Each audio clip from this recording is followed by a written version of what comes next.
جو اس کے بعد آ رہا ہے اس کو ایک گائے قربان کرنے کا ثواب عطا فرما رہے ہیں، جو اس کے بعد آ رہا ہے اس کو ایک بکرا، ایک مینہ، ایک دمبا، ایک بھیڑ اللہ کی راہ میں قربان کرنے کا ثواب عطا کیا جا رہا ہے، اور جو اس کے بعد آ رہا ہے اس کو ایک مرغی صدقہ کرنے کا ثواب مل رہا ہے، اور جو اس کے بعد آ رہا ہے اس کو ایک انڈا خیرات کرنے کا ثواب مل رہا ہے۔ کون عقل مند ہوگا جو اونٹ کا ثواب حاصل نہ کرے، بڑے جانور کے صدقے کا ثواب حاصل نہ کرے، بکرا صدقہ کرنے کا ثواب حاصل نہ کرے؟ دنیاوی معاملات میں اگر یہ اعلان کر دیا جائے کہ گھنٹہ گھر پر 500 روپئے بٹ رہے ہیں اور بڑے کنویں پر 50 روپئے یا 100 روپئے بٹ رہے ہیں، کتنا ہی پانی برس رہا ہو، کتنی ہی ٹھنڈ پڑ رہی ہو، کتنی ہی مئی جون کی گرمی میں آدمی لپٹتے ہوئے اگر سواری نہ ہو، پیدل روانہ ہو جائے گا، بہت جلدی روانہ ہوگا، آگے کھڑے ہونے کی کوشش کرے گا، کیونکہ اس کے ذہن و دماغ میں پیسوں کی اہمیت، مال کی اہمیت، دنیا کی اہمیت، آخرت کا ثواب ہماری نظروں سے اوجھل ہے۔ اللہ تبارک و تعالی ہمیں آخرت کا حقیقی یقین عطا فرمائے۔ وہاں آدمی ایک نیکی کے لیے ترسے، ایک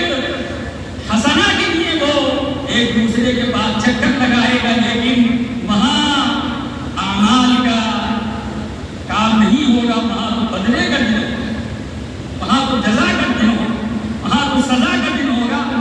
تو میرے عزیزوں، میرے دوستوں، یہ جمعے کی فضیلت ہے۔ ہمارے بزرگوں کو دیکھا گیا کہ وہ بہت جلدی جمعے کے لیے جامع مسجد آیا کرتے تھے، 9:30 بجے آ جایا کرتے تھے، اس کے بعد آ جایا کرتے تھے۔ لیکن آج ہمارے ذہن و دماغ سے جمعے کی اہمیت ہی ختم ہوتی جا رہی ہے۔ جمعہ بھی ہم عام نمازوں کی طرح پڑھ لیتے ہیں، حالانکہ جمعے کی نماز دیگر نمازوں کے مقابلے میں ایک ممتاز حیثیت رکھتی ہے۔ عام نمازیں آپ گھر بھی پڑھ سکتے ہیں، ایک مقتدی ہو، ایک امام ہو، جماعت کے ساتھ نماز پڑھی جائے گی، لیکن جمعے کی نماز کے لیے یہ ضروری ہے کہ امام کے علاوہ 2-3 مقتدی ہونا چاہیے۔ ایک امام اور ایک مقتدی اگر ہے تو جمعہ نہیں ہوگا۔ جمعہ جنگل میں، بیابان میں، چھوٹے گاؤں میں نہیں ہوگا۔ جمعے کے لیے بستی کا ہونا، شہر کا ہونا ضروری ہے۔ ایسی بستی جہاں پر تمام ضروریات آسانی سے مل جاتی ہیں، جہاں پر بازار لگتا ہے، جہاں پر گھاٹ وغیرہ لگتا ہے، جیل خانہ ہوتا ہے اور کچہریاں وغیرہ ہوتی ہیں، یعنی شہر بڑا بستہ، اس میں جمعہ ادا کیا جائے۔ جمعے کے لیے خطبہ شرط ہے، بغیر خطبے کے جمعہ نہیں ہوگا۔ دیگر نمازوں کے لیے حکم نہیں ہے کہ آپ غسل کیجیے، خوشبو لگائیے، تیل لگائیے، اچھا سے اچھا عمدہ سے عمدہ کپڑا پہنیے، ناخن کرائیے، بغلوں کے بال صاف کیجیے، اپنے ناک کے نیچے کے بالوں کی صفائی کیجیے، اپنی داڑھی کو اگر وہ حد شرعی سے متجاوز ہو رہی ہے، بڑھ رہی ہے تو آپ اس کو درست کر سکتے ہیں۔ مونچھیں اگر بڑھ رہی ہے تو جمعے کی نماز میں آنے سے پہلے ان کو درست کر دیا جائے، بن سنور کر حسن و جمال اختیار کر کے اللہ تبارک و تعالیٰ کے حضور میں آیا جائے۔ اسی لیے جمعے کے دن غسل کی بڑی فضیلت ہے۔ حدیث میں آتا ہے کہ شخص نے اہتمام کے ساتھ جمعے کے دن غسل کیا اور اگر اس کے پاس تیل ہے تو سر میں تیل لگایا اور آنکھوں میں سرما لگایا اور اچھے سے اچھا عمدہ سے عمدہ لباس اس نے جمعے کی نماز کے لیے پہنا۔ آج تو میں نوجوانوں کو دیکھتا ہوں، جمعے کا بھی کوئی بعض لوگ ایسے ہوتے ہیں کہ وہ دوسرا لباس دیگر دنوں میں پہنتے، لیکن جمعے کے دن خاص طور سے اچھا کرتا پائجامہ یا اچھا لباس ہو۔ لیکن نوجوان آج جمعہ کی وہی ٹی شرٹ میں، جس میں نماز پڑھنا مکروہ ہوتی ہے، بعض مرتبہ ایسا ہوتا ہے کہ وہ ٹی شرٹ اور پینٹ ایسی چست ہوتی ہے، ایسے جسم سے لگی ہوئی ہوتی ہے، اور مجھے تو ترس آتا ہے ان نوجوانوں پر جو پھٹی پرانی پینٹ ہے، جو بیچ میں سے ٹوٹی ہوئی پھٹی ہوئی۔ لوگوں نے بتایا مولانا آپ کو پتا نہیں ہے وہ صحیح درست پینٹوں سے زیادہ قیمتی آتی ہے، جس کو جینس کی پینٹ کہا جاتا ہے، لیکن وہ اتنی چست ہوتی ہے، اتنی ٹائٹ ہوتی ہے کہ جب مصلی نماز پڑھنے والا سجدے میں جاتا ہے تو وہ پینٹ کو نیچے کی طرف کھسکتی ہے اور شرٹ جو ہے وہ کمر کے اوپر چلا جاتا ہے، جس سے ناف کے نیچے سے لے کر گھٹنے تک کا حصہ کھلا ہوا رہ جاتا ہے۔ اور یہ مسئلہ توجہ سے سن لینا چاہیے۔ اگر ایک رکن کی ادائیگی کے وقت جس میں 3 مرتبہ سبحان اللہ سبحان اللہ سبحان اللہ کہہ دیا جائے، اگر یہ جو صدر کہلاتا ہے مرد کا، ناف کے نیچے سے گھٹنے تک کا حصہ، اگلا حصہ بھی اور پچھلا حصہ بھی، دونوں حصے، اگلا حصہ بھی اور پچھلا حصہ بھی اگر 3 مرتبہ سبحان اللہ سبحان اللہ سبحان اللہ کہنے کے بعد اگر وہ حصہ کھلا ہوا رہ گیا نماز فاسد ہو جائے، نماز نہیں ہوگی، کیونکہ صبر کا چھپانا نماز میں فرض ہے، جیسے وضو کا ہونا فرض ہے، قبلے کی طرف رخ کرنا فرض ہے، نماز کا وقت ہونا فرض ہے، جگہ کا کپڑوں کا پاک ہونا شرط ہے۔ اگر ناپاک کپڑوں میں نماز پڑھی جائے گی نماز نہیں ہوگی، جگہ ناپاک ہے، ناپاک جگہ پر نماز پڑھی نماز نہیں ہوگی۔ قبلے کی طرف رخ نہ کیا آپ نے، مشرق کی طرف رخ کر لیا، شمال کی طرف رخ کر لیا، جنوب کی طرف رخ کر لیا اور کعبے کی طرف آپ کا رخ نہیں ہوا، نماز نہیں ہوگی۔ ابھی ظہر کی نماز کا وقت ہے، جمعے کی نماز کا وقت ہے، کوئی یہ چاہے کہ ابھی عصر کی نماز پڑھ لوں، نماز نہیں ہوگی۔ جو جمعے کا وقت ہے، جو ظہر کا وقت ہے، اس میں جمعے کی نماز ہی ادا کی جائے گی، ظہر کی نماز ہی ادا کی جائے گی۔ جو عصر کا وقت ہے اس میں عصر کی نماز ہی ادا کی جائے گی۔ کوئی یہ چاہے کہ میں عصر کے وقت میں عشاء کی نماز پڑھ لوں، یا کوئی یہ چاہے کہ میں عشاء کے وقت میں فجر کی نماز پڑھ لوں، نماز نہیں ہوگی۔ کہ اللہ تعالیٰ نے اوقات متعین کیے ہیں، اسی طریقے سے صبر کا چھپانا بھی نمازی کے لیے فرض ہے، ضروری ہے۔ ایک رکن کی ادائیگی کے بقدر اگر ہمارے صبر کا حصہ نماز کی حالت میں کھلا ہوا رہ گیا، نماز نہیں ہوگی، نماز فاسد ہو جائے گی، نماز دہرانا ہوگا۔ یہ میرے ذمن مسئلہ عرض کر دیا، انشاءاللہ جمعے کی فضیلت آئندہ جناب محمد رسول اللہ صلی اللہ علیہ وآلہ وسلم نے ذکر فرمایا، اس ساعت میں اس گھڑی میں ہم اللہ سے تعلق مضبوط کریں اور جمعے کے دن کثرت سے درود شریف کا اہتمام کریں۔ روزانہ بھی چاہیے کہ ہم کم از کم ایک تصویر درود شریف کی پڑھیں۔ درود شریف مختلف الفاظ میں احادیث میں وارد ہوئے ہیں، صلی اللہ علیہ وسلم یہ بھی درود شریف ہے۔ اللہم صلی علی محمد وعلی آل محمد کما صلیت علی ابراہیم وعلی آل ابراہیم انک حمید مجید۔ اللہم بارک علی محمد وعلی آل محمد کما بارکت علی ابراہیم وعلی آل ابراہیم انک حمید مجید۔ یہ درود ابراہیم کہلاتا ہے جو ہم نماز کے قاعدہ یقینا میں پڑھتے ہیں، جس کی بہت زیادہ فضیلت ہے، تو اس کا اہتمام کیا جائے۔ اور مختلف درود شریف احادیث کے اندر وارد ہوئے، ان کا اہتمام ہو اور حضور قلبی کے ساتھ حضور صلی اللہ علیہ وآلہ وسلم کی محبت، آپ کی عظمت، آپ کا مقام مرتبہ، امت محمدیہ پر آپ کے احسانات، یہ ذہن میں رکھ کر کے درود شریف پڑھا جائے۔ غفلت میں، بے توجہی میں اور بے ادبی کے ساتھ درود شریف نہ ہونا چاہیے۔ اسی لیے ہمارے مسئلے احناف میں فقہاء نے یہ مسئلہ لکھا ہے کہ 4 رکعت والی فرض نماز میں اگر قاعدہ اولیٰ میں کوئی شخص بھولے سے اللہم صلی علی محمد تک درود شریف کے الفاظ پڑھتے تو اس پر سجدہ سہو واجب ہو جاتا ہے۔ اس کو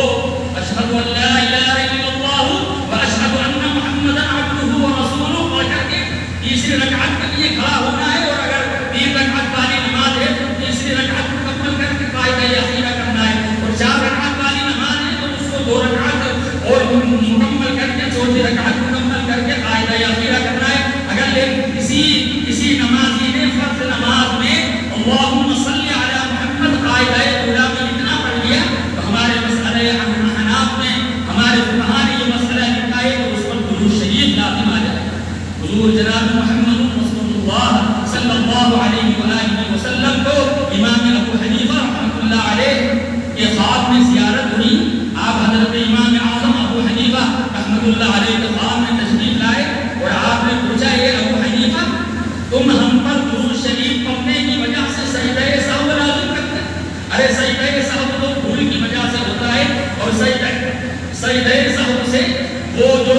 فرض میں تاخیر ہو گئی ہے یا واجب ترک ہو گیا ہے اس کا انتباہ ہو جاتا ہے، اس کی پورتی ہو جاتی ہے، اور تم یہ کہتے ہو کہ درود شریف پڑھنے کی وجہ سے سجدہ سہو لازم ہو جائے۔ حضرت امام اعظم ابو حنیفہ رحمۃ اللہ علیہ نے جو جواب ارشاد فرمایا، حضور صلی اللہ علیہ وآلہ وسلم نے وہ جواب سن کر بڑی مسرت کا اظہار فرمایا۔ حضرت امام اعظم ابو حنیفہ رحمۃ اللہ علیہ نے فرمایا، حضور یہ چاہتا ہوں کہ جب کوئی آپ کا درود شریف کا نذرانہ پیش کرے، صلاۃ و سلام کا نذرانہ پیش کرے، تو وہ بالقصد بالارادہ اہتمام کے ساتھ درود شریف پڑھے، غفلت میں نہ پڑھے، بھول سے نہ پڑھے، سہوا نہ پڑھے۔ حضور صلی اللہ علیہ وسلم نے حضرت امام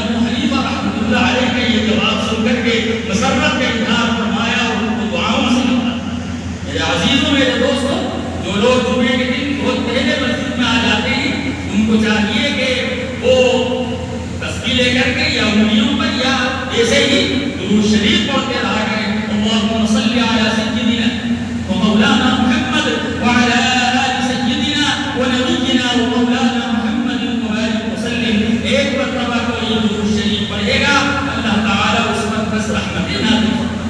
10 گناہ اس کے معاف کیے جائیں گے اور 10 درجے اللہ تعالیٰ اس سے بلند فرمائے۔ جمعے کے دن درود شریف کا خاص طور سے اہتمام ہونا چاہیے۔ پھر حدیث میں یہ بھی آتا ہے جس شخص نے جمعے کے دن سورۃ الکہف کی تلاوت جو قمر میں پارے کے اندر ہے وہ ایک ہفتے تک اللہ تعالیٰ کے ایک نور کے ساتھ رہے گا جو اس کے ساتھ پورے ہفتے چلتا ہے۔ اور ایک روایت میں کہ جو شخص جمعے کے دن سورہ کہف کا اہتمام کرے، سورہ کہف کی تلاوت کا اہتمام کرے،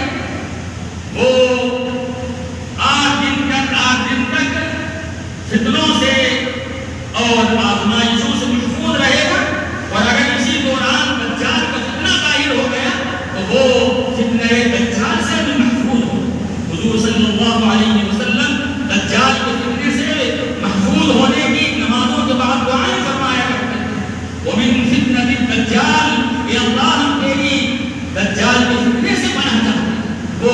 قیامت کے قریب ظاہر ہوگا اور اللہ تعالیٰ اس کو اتنا اختیار دے دیں گے، اتنا پاور دے دیں گے، اگر وہ کہے گا کہ آسمان سے بارش ہو تو فوراً بارشیں ہونے لگے گی۔ لیکن جو ایمان والے ہوں گے، جو پختہ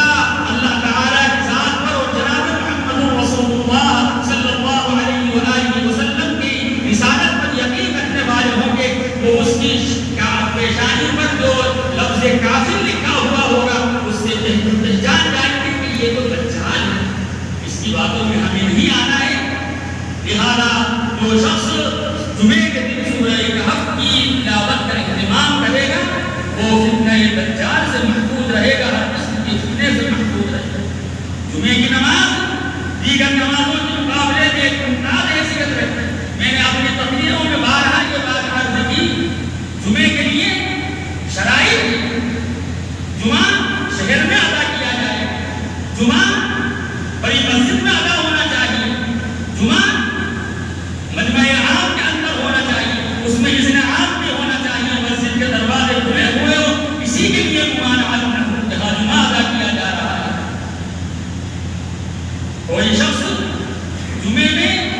دوسری رکعت کے قاعدہ اخیرہ میں بھی اگر امام کے ساتھ شامل ہو گئے اس کو جمعے کی نماز کی فضیلت حاصل ہوگی، وہ 2 رکعت کھڑے ہو کر پوری کر لیں۔ لیکن اگر کوئی شخص امام کے سلام پھیرنے کے بعد مسجد میں داخل ہوا، اب وہ 2 رکعت نہیں پڑھے گا بلکہ اس کو 4 رکعت ظہر کے فرض ادا کرنا پڑے گا، یا وہ کسی دوسری مسجد کے اندر جائے جہاں پر ابھی جمعہ نہیں ہوا ہے، وہاں جا کر کے وہ نماز ادا کرے۔ وہ اسی مسجد میں اب جمعے کی 2 رکعت نہیں پڑھ سکتا کیونکہ جمعے کی نماز ہو چکی ہے، اب اس کا بدل ظہر ہے۔ جمعے کی نماز چھوڑنے کے سلسلے میں احادیث مبارکہ میں بڑی سخت وعیدیں بیان کی گئی ہیں۔ ایک روایت میں جناب محمد رسول اللہ صلی اللہ علیہ وآلہ وسلم نے ارشاد فرمایا لَيَنْتَهِيَنَّ أَقْوَامٌ أَوْ وَلَعِهِمُ الْجُمُعَاتِ أَوْ لَيَخْتِمَنَّ اللَّهُ عَلَىٰ قُلُوبِهِمْ۔ لوگوں کو جمعہ چھوڑنے سے بعد آ جانا چاہیے۔ لَيَنْتَهِيَنَّ جو عربی جانتے ہیں وہ سمجھتے ہیں کہ یہ مظاہرے سے پہلے لام تاکید اور اخیر میں نون سکینہ تشدید والا نون اگر مظاہرے کے شروع کے اندر زبر والا لام لگا دیا جائے، اس کے اخیر میں نون سکینہ لگا دیا جائے تو اس میں بڑی تاکید پیدا ہو جاتی ہے۔ حضور صلی اللہ علیہ وآلہ وسلم ارشاد فرما رہے ہیں لَيَنْتَهِيَنَّ أَقْوَامٌ أَوْ وَلَعِهِمُ الْجُمُعَاتِ، لوگوں کو، قوموں کو جمعے کی نماز چھوڑنے سے ضرور بات آ جانا چاہیے۔ أَوْ لَيَخْتِمَنَّ اللَّهُ عَلَىٰ قُلُوبِهِمْ، ورنہ اللہ تعالیٰ ان کے دلوں پر مہر لگا دے۔ اللہ کی طرف سے جب دلوں پر مہر لگ جائے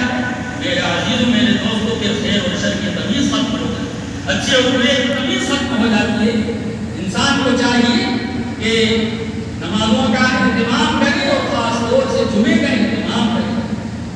ایک روایت میں اللہ کے پیارے حبیب جناب محمد رسول اللہ صلی اللہ علیہ وآلہ وسلم کا ارشاد ہے من ترک 3 جمع تهاونا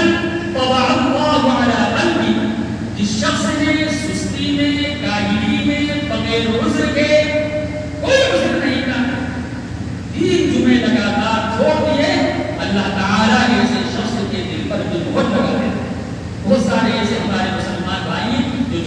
اہتمام نہیں کرتے، ہمیں ان کو حکمت سے سمجھانا چاہیے، ان کو دعوت دینا چاہیے اور ان کو بتانا چاہیے کہ جمعہ مسلمانوں کی ہفتہ واری عید ہے، مسلمانوں کا ہفتہ واری اجتماع ہے، جس میں شمولیت، جس میں دعا میں شرکت اور جس میں حاضری